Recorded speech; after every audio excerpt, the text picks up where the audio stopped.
So next is Lynn Paxton, who is a team lead for the ART prophylaxis and microbicides team in the epidemiology branch of the Division of HIV/AIDS Prevention at the CDC. And she's the overall coordinator of all of the CDC PrEP trials. So Lynn.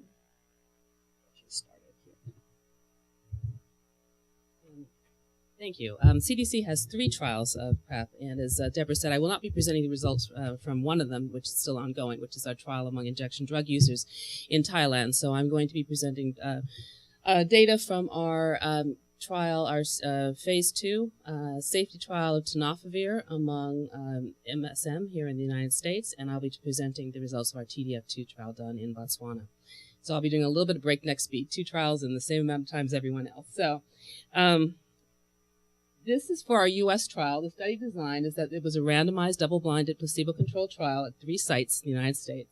We enrolled 400 HIV uninfected MSM who were randomized to receive oral tenofovir. They had visits every 3 months, as you see here, and we also did DEXA scans among the participants at our San Francisco site.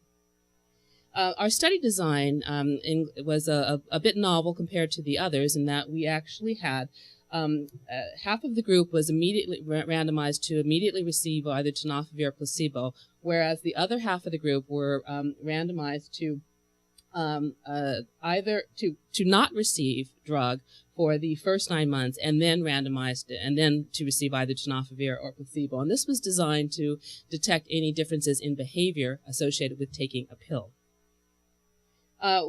This was our overall screen, 679, and ended up with 400 enrolled. 373 were actually dispensed the study drug, and we referred to the treatment emergent event cohort, and that was 323 people completed all of the study visits.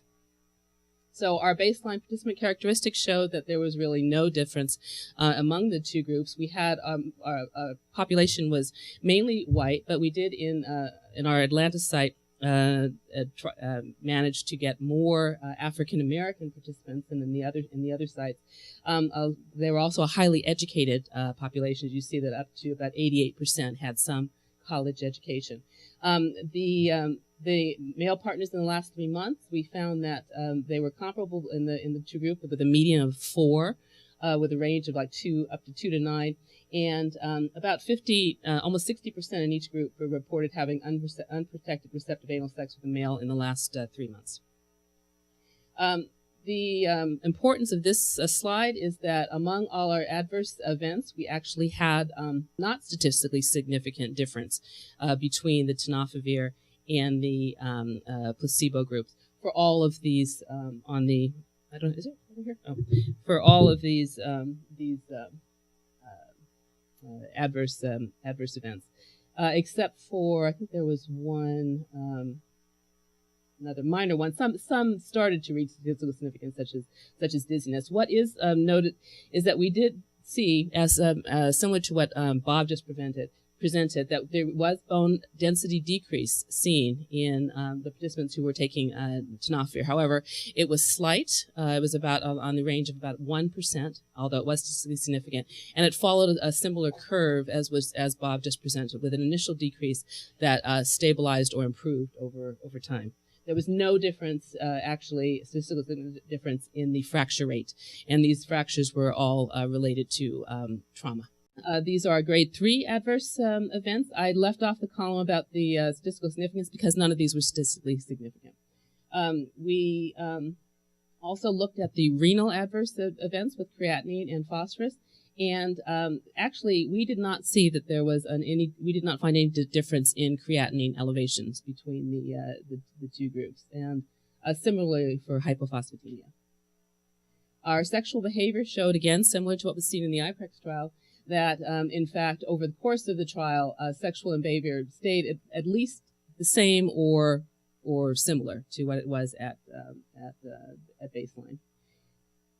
Similar to that, for the number of sex partners, it actually appeared to decrease somewhat over the course of the trial, I think showing the effect of the counseling and other things that were going on in the trial.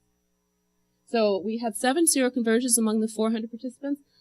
All of those, none of them occurred among anyone who was taking tenofovir. 3 were among the delayed participants before they'd gotten drug, And 3 were among the participants that were on placebo, and 1 was somebody who actually entered the trial positive. And we saw no K65R mutations among these seroconversions. And obviously, this was not a study this was not an efficacy study. It was not powered to detect efficacy. And all of this distribution, of course, could be due to chance. So our conclusions is that in the study, daily oral tenofovir was well tolerated. We saw relatively few creatinine elevations, and it did not occur more frequently among the tenofovir group. We saw mild to moderate hypophosphatemia was relatively more common than creatinine elevations, but again, no difference between the treatment and the placebo arms. And we're still doing further analyses underway. We are about the effect on bone mineral density is about to come out as a paper in PLOS One, so you'll soon see that.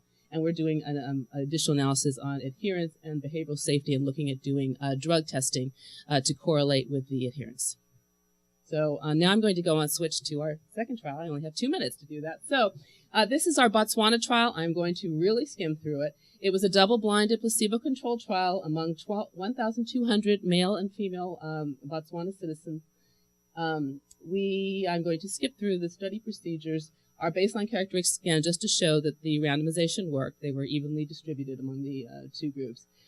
What we found, this is in the intention to treat, including all seroconverters. We had 33 in the group, of whom actually only 23 seroconverted during a time they were being followed by the study. But in our intention to treat analysis of all the 33 seroconverters, we found that the efficacy rate was slightly under 63%. When we looked only at those people who were actively being followed at the time of their seroconversion, we found that the efficacy rate was approximately 78%.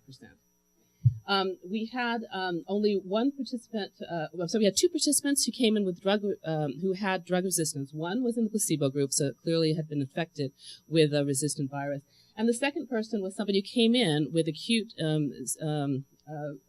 infection and was undetected for a while, and did go on to develop both the K65R, the M184V, and the A62V mutations. Our safety, again, just to skip forward, we did not see any difference in any of the safety parameters between the placebo and the treatment group.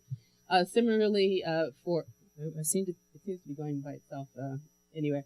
Similarly for all these other laboratory parameters. We found our medication adherence, as reported, was exactly the same between the 2 groups, as was the sexual behavior. And our conclusions was that Truvada was effective and safe for prevention in this group. And our overall safety and efficacy findings were consistent with those for Partners PrEP. What is not on this slide is that we are in the process of doing drug level analyses. We'd like to be able to compare, similar to the IPREX trial, about the correlation between efficacy and actually having a drug on board, and also to be looking at the the correlation between drug level testing and reported adherence. We did do bone mineral density DEXA scans at our Haberoni site, and so we are analyzing that, and we're looking at trends in risk behavior over time. Will be doing an open label provision study for our participants, which we hope to get started sometime in February. And CDC and all of our partners are going over all of this heterosexual trial data and developing specific guidance for use. And of course, Don Smith will be talking more about that later.